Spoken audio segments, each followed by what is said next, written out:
Computer, a machine. In this video, we'll learn more about computer. So, what is a computer? Computer एक machine है जो बहुत सारा functions एक साथ परफॉर्म कर सकता है. The first computer was invented by Charles Babbage. Charles Babbage बोलकर एक साइंटिस्ट था, वो कंप्यूटर इन्वेंट किया, तो इसी वजह से उनको बोला जाता है फादर ऑफ कंप्यूटर. जिस तरह से ह्यूमन बींग्स का ब्रेन काम करता है, ठीक उसी तरह से कंप्यूटर भी काम करता है.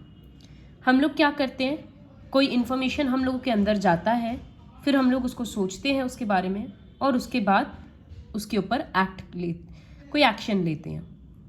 तो ठीक उसी तरह से कंप्यूटर में जो हम लोग कमांड्स देते हैं, वो उसको बोलते हैं कंप्यूटर का इंस्ट्रक्शंस. और जो टाइप करके देते हैं, कुछ लिखते हैं नंबर्स या वर्ड्स, वो होता है डेटा. तो ये इंस्ट्रक्शंस और डेटा दोनों कंप्यूटर के लिए इनपुट है, मतलब ये अभी कंप्यूटर के अंदर गया है. अब ये कमांड और ये डेटा को प्रोसेस किया जाएगा. कंप्यूटर सोचेगा कि इसका क्या करना है, तो वो होता है प्रोसेसिंग पार्ट. उसके बाद कंप्यूटर एक आउटपुट देगा, जो कि हम लोगों को कंप्यूटर के मॉनिटर में दिखने को मिलता है, स्क्रीन में, तो वो होता है रिजल्ट या फिर output. First electronic computer ENIAC, ENIAC, weighed more than 27 tons. 27 tons मतलब 27,000 kg. इतना भारी वो कंप्यूटर था, इमेजिन करो. वो कंप्यूटर एक रूम के बराबर था. तो पहले इतना बड़ा कंप्यूटर बनाया गया था. कंप्यूटर क्या क्या कर सकता है, कैलकुलेशन कर सकता है, रिजल्ट्स को कंपेयर कर सकता है, अलग अलग सर्च करके रिजल्ट्स दे सकता है. इस तरह से ये सब अलग अलग कंप्यूटर का पार्ट्स है. What are input devices? Computer में कमांड देने के लिए जो डिवाइसेस काम आता है, उसको बोलते हैं इनपुट डिवाइसेस. जैसे कीबोर्ड हो गया, माउस हो गया. कीबोर्ड से हम लोग टाइप करते हैं, माउस से क्लिक करते हैं, ये सब कमांड देने में काम आता है, तो इसको बोलते हैं इनपुट डिवाइसेस. कीबोर्ड एक बहुत एसेंशियल पार्ट है कंप्यूटर का, क्योंकि वर्ड्स, नंबर्स, कुछ भी टाइप करने के लिए चाहिए. एक स्टैंडर्ड कीबोर्ड में 104 कीज होता है, और कीज सब अलग अलग तरीका का होता है. जैसे हम एक फ़ोटो दिखाएंगे कीबोर्ड का. So this is the keyboard. ये देखो, शुरू में क्या लेटर्स है, QWERTY. तो इस तरह के कीबोर्ड को बोलते हैं क्वर्टी कीबोर्ड. क्वर्टी क्यों क्वर्टी बोलते हैं? क्योंकि कीबोर्ड का स्टार्टिंग का सारा अल्फ़ाबेट्स है वही. इस तरह का कीबोर्ड हम लोगों के मोबाइल फ़ोन में भी होता है. कीपैड वाला जो फ़ोन होता है उसमें भी होता है, छोटा वाला. So this is a QWERTY keyboard. Keyboard actually उसमें बहुत जर्म्स होता है, वो हम लोगों को दिखता नहीं है. तो कीबोर्ड को टाइम टू टाइम साफ़ करते रहना चाहिए. कीबोर्ड के पास बैठकर कुछ खाना नहीं चाहिए, क्योंकि उसके कीज़ के बीच में फिर खाना फंसा हुआ रह जाएगा. उसके बाद कभी कभी क्या होता है कि एक कीबोर्ड होता है जिसको बोलते हैं ऑन स्क्रीन या वर्चुअल कीबोर्ड, जो स्क्रीन में रहता है. हम लोग माउस से एक एक लेटर को टच करके टाइप करते हैं. तो वो उस तरह का कीबोर्ड कहाँ काम आता है? अगर किसी को पासवर्ड वगैरह प्रोटेक्ट करना है, तब नेट बैंकिंग होता है, मतलब बैंक से पेमेंट वगैरह किया जाता है नेट के थ्रू, ऑनलाइन पेमेंट वगैरह में, तब बहुत जन वर्चुअल कीबोर्ड यूज़ करता है. तो इसको बोलते हैं वर्चुअल कीबोर्ड.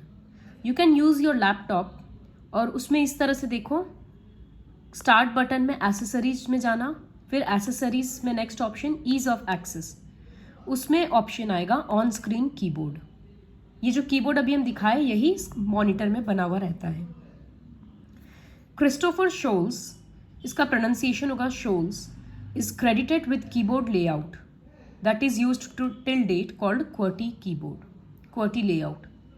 तो ये जो QWERTY कीबोर्ड था, ये क्रिस्टोफर शोल्स बोलकर एक साइंटिस्ट डिस्कवर किया था. फिर सेकंड इनपुट डिवाइस है माउस. ये एक पॉइंटिंग डिवाइस है जो पॉइंट करने में काम आता है.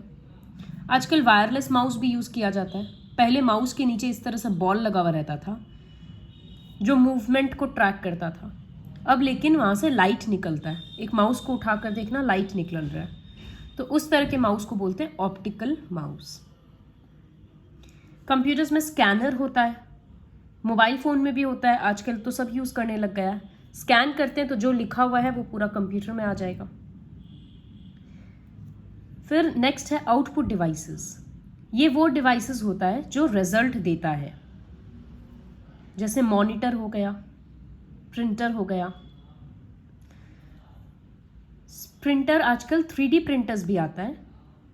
अगर हम इसको मतलब पूरा इस तरह का एक मॉडल या पूरा पेंसिल उसमें से प्रिंट होकर निकल जाएगा।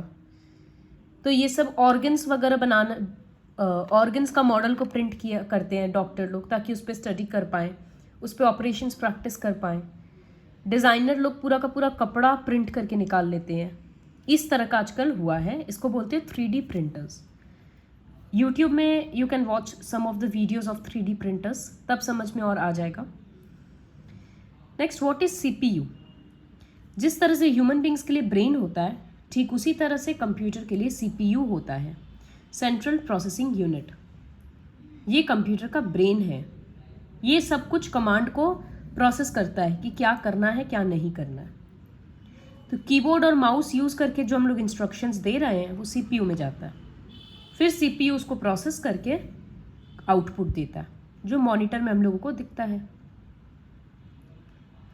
बहुत लोग आजकल जब वायरलेस माउस या वायरलेस कीबोर्ड यूज़ करते हैं, जैसे लैपटॉप के साथ बहुत जन वायरलेस माउस रखता है, तो वो काम कैसे करता है? माउस के अंदर बैटरी होता है, जैसे फ़ोन में बैटरी होता है, टॉयज़ में होता है, तो उससे उसको इलेक्ट्रिसिटी मिलता है। और इस तरह का एक कनेक्टर रहता है, एक छोटा सा पेन ड्राइव टाइप का, जिसको कनेक्ट किया जाता है। तो ये सिग्नल, माउस से जो सिग्नल निकल रहा है वो ये कनेक्टर रिसीव करता है और फिर ऑपरेट करता है। तो जिस तरह से माउस के साथ वायर अटैच्ड रहता था, वो वायर नहीं होकर ये कनेक्टर अटैच्ड रहता है। Now next is CPU has 3 parts. Input devices से इनपुट गया, CPU में जा रहा है। CPU का 3 पार्ट होता है, ALU, CU, MU। ALU को बोलते हैं अरिथमेटिक लॉजिक यूनिट। ये कैलकुलेशंस वगैरह परफॉर्म करता है। कंट्रोल यूनिट, डेटा जो आ रहा है, इंफॉर्मेशन आ रहा है, वो सब चीज़ को ये कंट्रोल करता है। और memory unit holds data and results of processing.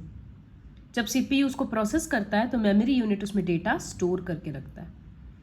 जिस तरह से हम लोगों का एक ब्रेन है, लेकिन ब्रेन का अलग अलग हिस्सा अलग अलग काम करता है। कोई इन्फॉर्मेशन स्टोर करता है, कोई बॉडी मूवमेंट में हेल्प करता है। ठीक उसी तरह से CPU का 3 पार्ट है जो अलग अलग फंक्शंस परफॉर्म करता है, फिर आउटपुट देता है।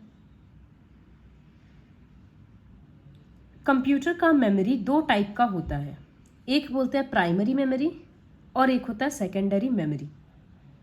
दोनों में क्या डिफरेंस है? प्राइमरी मेमोरी उस तरह का मेमोरी होता है जो कंप्यूटर ऑफ करते के साथ डिलीट हो जाएगा।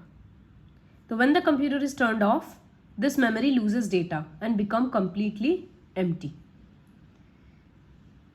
और सेकेंडरी मेमोरी क्या होता है? जब हम लोग किसी फाइल को टाइप कर रहे हैं सपोज, और जब हम उसको सेव कर दिए, तो सेव करने से वो कंप्यूटर के सेकेंडरी मेमोरी में जाकर स्टोर हो जाएगा। अब अगर हम कंप्यूटर ऑफ भी कर देंगे तो भी वो वापस ऑन करने पे आ जाएगा। तो जो मेमोरी डिलीट नहीं होता है वो जाता है सेकेंडरी मेमोरी में, या जो डेटा डिलीट नहीं होता है वो जाता है सेकेंडरी मेमोरी में। और यूज़ करते करते हम लोग जो भी फंक्शंस परफॉर्म कर रहे हैं, हर चीज़ तो सेव नहीं करते, तो वो होता है प्राइमरी मेमोरी। सेकेंडरी मेमोरी का इंफॉर्मेशंस या सेकेंडरी मेमोरी कहाँ पर स्टोर होता है? कंप्यूटर के हार्ड डिस्क में। हम लोग देखते हैं ना, C drive, D drive, E drive, वो सारा इसी का पार्ट है। और फिर अलग से भी स्टोर करते हैं, जैसे पेन ड्राइव में, CD में ज़्यादा डेटा स्टोर कर सकते हैं। तो हर डिवाइस का स्टोरेज कैपेसिटी अलग अलग होता है, ये हम लोगों को ऑलरेडी पता है। जैसे हर फ़ोन का स्टोरेज कैपेसिटी अलग अलग होता है। हम लोग पढ़ते हैं कहीं 64 GB है, 128 GB है, जितना ज़्यादा GB उतना ज़्यादा स्टोरेज। तो ये क्या है? इसके बारे में अगर देखें तो कंप्यूटर सिर्फ 2 डिजिट्स को समझता है, एक 0 और एक 1। तो इसको बोला जाता है बाइनरी डिजिट। जिसको बोला दूसरी भाषा में बोला जाता है बिट्स। कंप्यूटर सिर्फ 2 लैंग्वेज समझता है, 0 और 1 का। तो इस तरह से 0101 का कॉम्बिनेशन में इस तरह से 8 बिट्स मिलकर बनाता है 1 बाइट, BYTE। ये एक जिसे हम लोग लेंथ के लिए यूज़ करते हैं मीटर, किलोमीटर, वेट के लिए केजी, ग्राम, तो उसी तरह से ये स्टोरेज का यूनिट है। तो 1 बाइट इक्वल्स टू क्या हुआ, 8 बिट्स, ठीक है। उसके बाद 1 KB, बाइट से ये बड़ा यूनिट है, 1 KB, इसका मतलब होता है 1024 बाइट्स या 1024B। फिर KB से बड़ा होता है MB, मेगाबाइट, तो 1 मेगाबाइट इक्वल्स टू 1024 KB। फिर MB से बड़ा होता है GB, तो 1 GB इक्वल्स टू 1024 MB। इस तरह से बढ़ते जाता है। तो ये जो सारा था, ये सारा था यूनिट्स था, और ये सबका रिलेशन, जैसे हम लोग लिखते हैं ना 1 kg इक्वल्स टू 1000 ग्राम, तो वहाँ 1000 का रिलेशन था, यहाँ याद रखना सब में 1024 का रिलेशन है। और याद रखना कि बाइट सबसे छोटा, फिर KB, फिर MB, फिर GB। तो ये टेबल मेमोराइज करने में इजी होगा। आजकल तो फ़ोन सब में 16 GB तो बहुत कम होता है, फ़ोन सब में आजकल मिनिमम 64 GB रहने लग गया।